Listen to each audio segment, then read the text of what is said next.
Las herramientas de simulación de la energía en edificaciones son útiles en la etapa de diseño.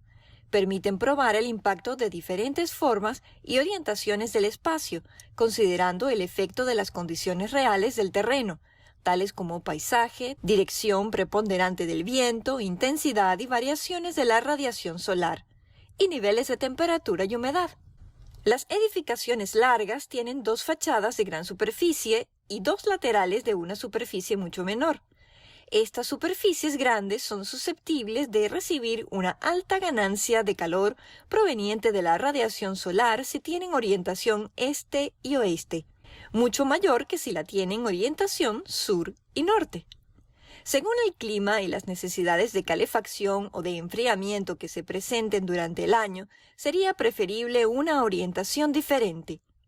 Por ejemplo, en los climas cálidos que tienen una alta radiación solar y una gran necesidad de enfriamiento, las fachadas largas deberían tener orientación sur y norte. Una edificación puede orientarse de modo tal que explote la dirección y la velocidad del viento para impulsar la circulación del aire en su interior y enfriarse por ventilación natural. Las herramientas de simulación de edificaciones, tales como Computational Fluid Dynamics, pueden utilizarse para visualizar de qué manera la forma espacial de la edificación afecta la circulación del aire a su alrededor. Conocer los patrones preponderantes de circulación del aire que se producen alrededor de la edificación permite determinar las mejores estrategias de ventilación y calcular apropiadamente el tamaño de las aberturas necesarias para aplicarlas. La densidad de las edificaciones en un sitio dado influye en la fuerza del viento preponderante y define qué estrategias de ventilación natural son las más eficaces. Cuando hay baja densidad de edificaciones en un área, el aire circula relativamente libre entre ellos. En este caso es posible potenciar la ventilación cruzada de los espacios. En las áreas que tienen una gran densidad de edificaciones, la velocidad del viento que circula entre ellos puede ser baja. Ello limita el efecto de la ventilación cruzada. No obstante, cuanto más alto se asciende en un edificio, mayor es la velocidad del viento. Esta gran velocidad puede usarse para crear succión en ejes verticales y aumentar así el tiro de la ventilación vertical. Ahora veamos el mismo edificio en 3D y desde la vista de planta. Observe que el patrón del viento preponderante es de oeste a este, tal como indican las flechas. Los principios rectores de la etapa de diseño de la edificación son los de retención de calor en climas fríos, rechazo del calor en climas cálidos y anulación del calor. Los principios tienen su correlato en la práctica a través de la elección de los materiales y del diseño de la envolvente del edificio. En particular, los materiales deben seleccionarse por su buen rendimiento térmico. Esto significa que deben reducir la transferencia del calor entre el exterior y el interior, es decir, deben usarse materiales aislantes y vidrio de alto rendimiento. Como ya mencionamos, el comportamiento térmico del vidrio, por lo general, es menor que el de las paredes. El vidrio deja entrar la radiación solar y permite que el calor se escape más que por las paredes en climas fríos. Por este motivo, la superficie cubierta por vidrio en general debería limitarse entre el 10 y el 30% de la superficie de la pared, y el tipo de vidrio debe ser de alto rendimiento. La protección contra la radiación solar con elementos que proporcionan sombra es una estrategia clave y precisa diseñarse teniendo en cuenta los ángulos de la luz solar y la orientación del edificio. Puede brindarse por medio de postigos, persianas móviles y vegetación. Las infiltraciones de aire deben controlarse mejorando la hermeticidad de la edificación. La envolvente es la fuente principal de ganancia y pérdida de calor. Resumamos algunas de las características más sobresalientes. Coeficiente K. El coeficiente K de cualquier elemento constituyente de una edificación determina cuánta transferencia de calor se produce a través de él. A menor coeficiente K, mejor escenario. El coeficiente K es una función de la conductividad térmica de cada una de las capas del material del elemento y del espesor de la capa. Por ejemplo, los materiales aislantes tienen una conductividad muy baja en comparación con el hormigón simple, razón por la cual impiden la transferencia de calor y presentan un coeficiente K mucho menor. Hay calculadoras del coeficiente K disponibles en línea que permiten probar distintas composiciones de los elementos que intervienen en la construcción de una edificación. Reflectividad solar. Los acabados de color más claro reflejan la radiación solar y evitan hasta la mitad de la ganancia de calor que absorbe un techo oscuro. Por ello, en los climas cálidos, los acabados de las paredes y los techos deben ser blancos o lo más claro posibles. Vidriado. Normalmente el vidriado tiene un coeficiente K mucho mayor que las paredes y permite el ingreso del calor de la radiación solar directa. Por lo tanto, deben reducirse al mínimo las áreas de vidriado en los climas cálidos y fríos. Sin embargo, es deseable tener ventanas para dejar entrar la luz natural y ver el exterior, por lo que su tamaño y diseño deben pensarse muy cuidadosamente a fin de optimizar estas necesidades contrapuestas. Puentes térmicos. Los puentes térmicos, también conocidos como puentes de calor, son una especie de atajo para que se filtre el calor hacia el interior o el exterior de una envolvente. Se producen en los puntos débiles de la envolvente del edificio, por ejemplo, alrededor de una ventana. En el perímetro del marco de una ventana, los tornillos, el enchapado y otros elementos actúan como puentes térmicos, ya que permiten que el calor efectivamente eluda el aislamiento de la pared y se transfiera entre el exterior y el interior. Estos puentes reducen la efectividad global de la aislación de la fachada en hasta un 50%.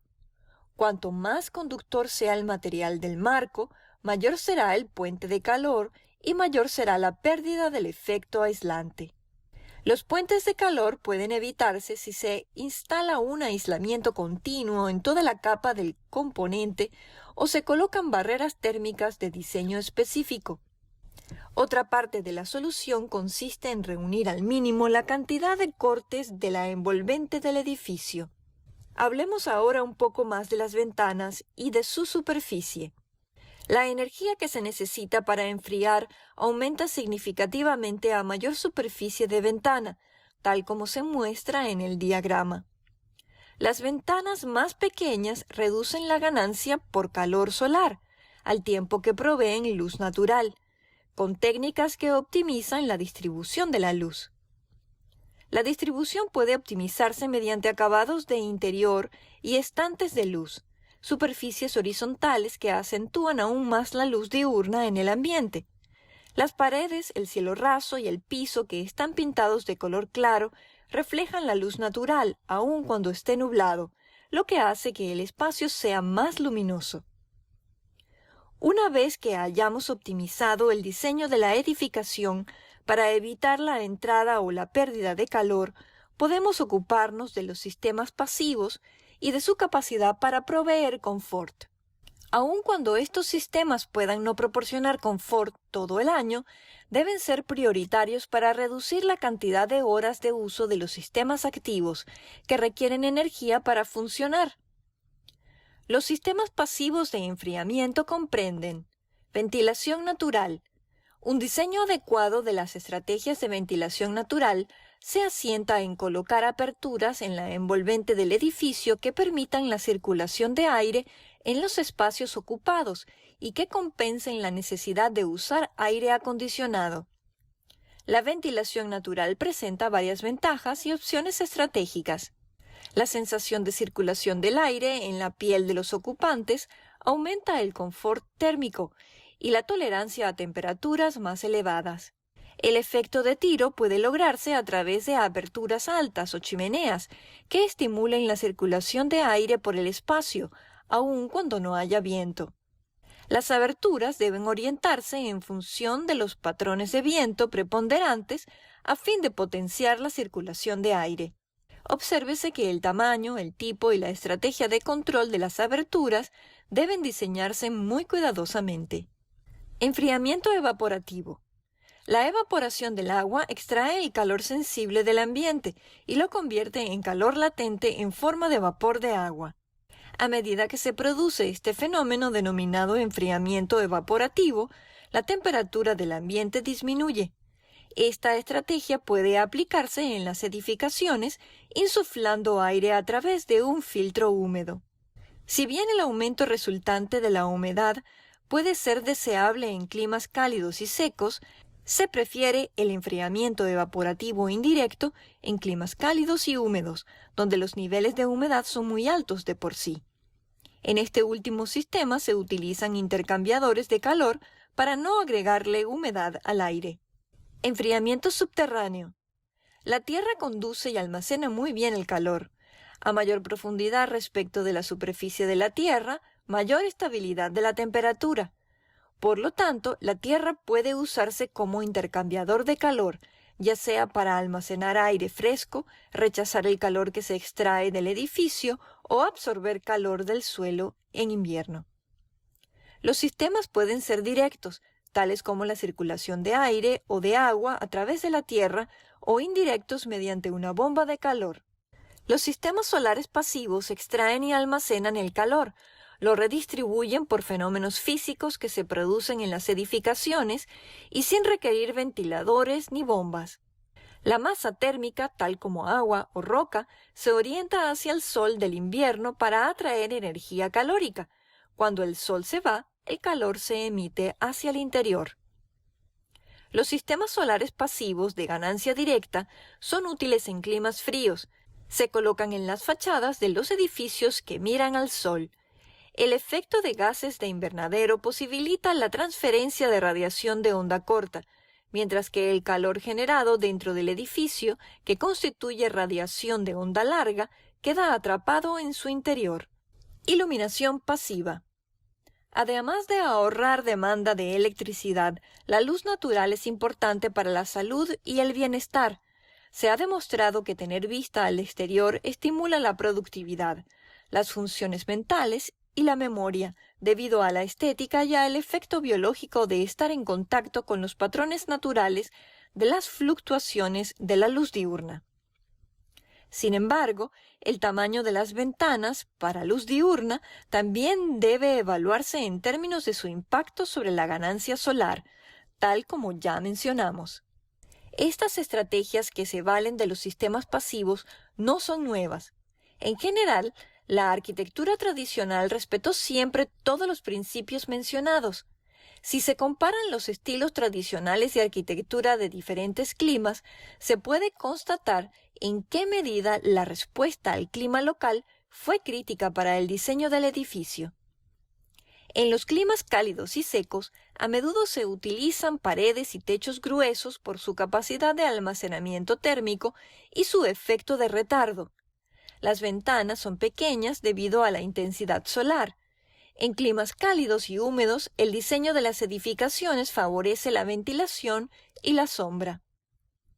La arquitectura moderna es un poco más homogénea. Presenta numerosos edificios altos, completamente vidriados, sin ninguna operación manual de las ventanas.